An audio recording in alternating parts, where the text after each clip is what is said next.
Bir o'quvchim so'radiki arab tili darsida, ustoz dedi, siz menga oyni bizga ya'ni qomarun deb aytgansiz. Oy hozir men boshqa kitoblarda ko'rdim, shahrun bo'lib kelyapti oy yoki badrun oy bo'lib kelyapti. Hilalun yana zuhratun tarbiun va hokazo.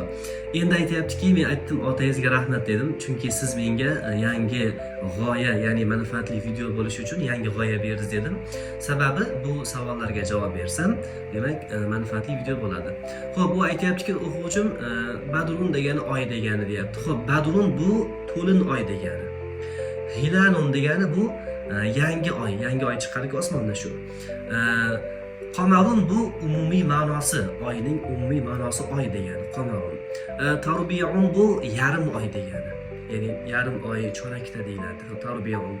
Xo'p, zuhratun bu yorqinlashgan oy. Shunaqa oy bo'ladi, zuhratun zuhra oyi deymiz-ku, yorqinlashib ketadi oy. Shahrun esa bu shahrun bu oy emas, ya'ni osmondagi oy emas bu. Bu 30 kunlik oy. Mana aprel, may oyi bo'ladi-ku, shu shahr deyiladi.